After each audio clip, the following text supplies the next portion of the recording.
So should WWE bring back managers? Bobby the Brain Heenan, Paul Bearer, Jimmy Hart, Classy Freddie Blassie, Luscious Johnny Valiant, Mr. Fuji, and a lesser known name in the United States, Eddie the Brain Creechman. What do all these names have in common? All of them were household names in the 80s and the 90s in their different wrestling federations. Now, Bobby the Brain Heenan, one of the greatest heel managers ever. He managed legends like Andre the Giant, Ric Flair, the Brain Busters, and he was adding wit and charisma to every storyline. Paul Bearer, integral to The Undertaker's mystique and character. His eerie presence and unforgettable voice amplified the supernatural aura of Undertaker's character, making storylines like Brother Kane's saga legendary. The Mouth of the South, Jimmy Hart. He managed numerous stars like Hulk Hogan when he was a babyface manager, but I remember him more, and he had more impact when he was a heel manager for the likes of Honky Tonk Man, the Howard Foundation, and other wrestlers in the 80s. His high-energy promos and creative input helped shape the colorful, larger-than-life vibe of the 80s wrestling boom. Classy Freddie Blassie, known for his sharp suits, biting promos, he managed top stars like Nikolai Volkov, the Iron Sheik, and his ability to generate heat made him a perfect villain manager during the territorial and early WWF era. Luscious Johnny Valiant. He managed teams like the Dream Team, Brutus Beefcake, and Greg Valentine. Later on, it was Greg Valentine and Dino Bravo, and other mid-80s stars. His loud, brash personality fit perfectly with the colorful WWF boom period. Mr. Fuji. He managed stars like Demolition, The Powers of Pain, Yokozuna, Don Morocco. Known for his trademark tuxedo, boiler hat, and devious tactics, most famously throwing salt in opponents' eyes, he embodied the evil mastermind. And finally, Eddie the Brain Creechman, lesser known name in the U.S., but he was a household name in the Quebec wrestling scene, known for his cigar, his sunglasses, his sharp suits. Creechman managed heels like Abdullah the Butcher, the Sheik, and one guy that WWF fans or WWE fans know, Haku, known back then as King Tonga.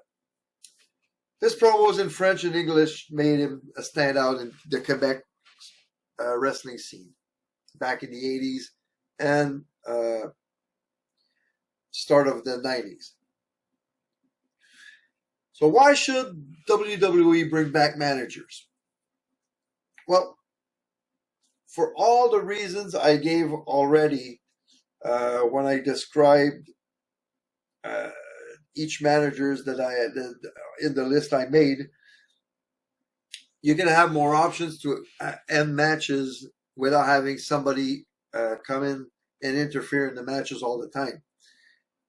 Because you see matches right now on Raw and SmackDown, you have so many wrestlers coming and interfere in other wrestlers' matches.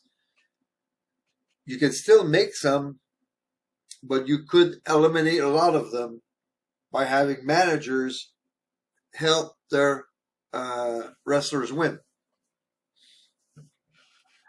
You can use it.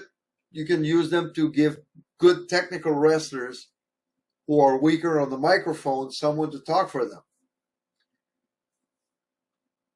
Wrestlers that have big language barriers, like Shinsuke Nakamura, like Asuka, like Kairi Sane, like Io Sky,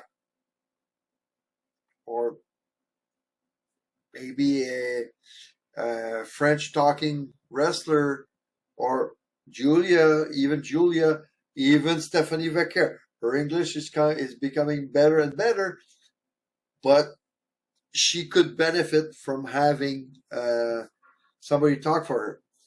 A couple of years ago, I would have been advocating for the whole Japanese contingent of wrestlers, Shinsuke, Asuka, Io Sky, and Kairi to be with somebody like Paul Heyman to talk for them. And of course, they could be easily used for turning people from heel to babyface, or from babyface to heel character. So if WWE brings back managers, they should modernize the role. What do I mean by that? Well, you should have managers do a lot of social media for their clients. She's not a manager, but a lot like Chelsea Green is doing right now. She's doing a lot of social media, and the more and more you see her, and the more and more people interact with her, more and more people love her. You can give them a coach vibe, a little bit like MMA style, a little bit, and have them discuss strategy with their wrestlers. Have them as faction leaders, just much like Paul Heyman is to the division right now. Back in the 80s, they were calling them the stables. Like Bobby Heenan was the Heenan family. I don't remember what they were calling the Mouth of the South people, wrestlers, but they would be called stables. Make them corporate characters. Have them be like businessmen or agents by negotiating contracts and other stuff like agents do. You see, they're doing so many contract signing right now, but although it's fake contracts, it's just a piece of paper. They put the logo of the program, and they put a couple of lines there of text. You never see what it is, and you have the two wrestlers sign. That's it. But you can have backstage promos with managers and the general manager saying, "Hey, no, I don't want this in the contract. I don't want that in the contract." Make dramas over stipulations and things like that. So have managers negotiate contract and other things that stuff do, agents do. Each manager should have his own personality in there. Some examples. You can have a sinister mastermind, kind of like Mr. Fuji was. You can have a cerebral strategist, much like a guy like Triple H could be. I don't want Triple H to be a manager, of course, because he's running WWE. But what I mean is a guy like Triple H could be the cerebral strategist type of manager. You can have a con artist, a guy that pulls out he helps his wrestlers steal victories. A con artist like Eddie Guerrero. Of course, Eddie can't do that, but you just, it's just an example that I give of a wrestler that could be a con artist. A calm, menacing presence. Someone that would talk softly, slowly, but with a menacing voice, kind of like a Jake the Snake Roberts would be. Of course, Jake the Snake, he has his problems and everything, but what a wrestling mind that guy is. But another guy that could fit that role perfectly would be Randy Orton when he retires. A guy like Randy Orton would fit perfectly in that mold. Wrestlers could be used in NXT to develop the wrestlers.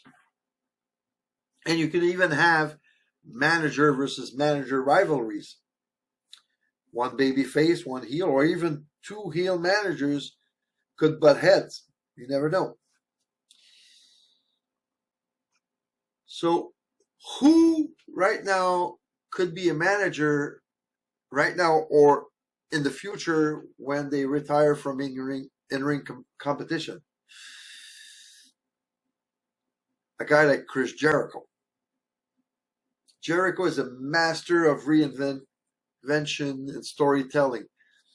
His charisma, mic skill, ability to adapt to any era make him a perfect for elevating younger talent. He could be a mentor manager who brings credibility and star power. A guy like Edge. Remember when Edge started the Judgment Day? He was one of the best talkers in history. And his ability to cut compelling promos would make him an excellent mouthpiece for younger talent. The Miz. The Miz is another one of the best talkers in WWE history. And he thrives on generating heat and could easily become a modern-day Bobby Heenan type, slick, arrogant, and always scheming. A guy like Sami Zayn. Incredible storyteller and master of character work. When he steps back from wrestling full-time, he'd be a phenomenal manipulative or comedic character. And I'm preaching for my own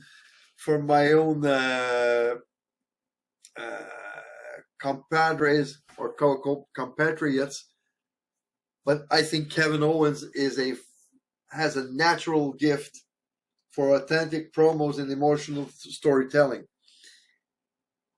I hope that KO comes back as a wrestler, and I hope they give him another run as a world champion. But if injuries keep him out of the ring, he could become a passionate advocate for underdog wrestlers or a ruthless heel mouthpiece.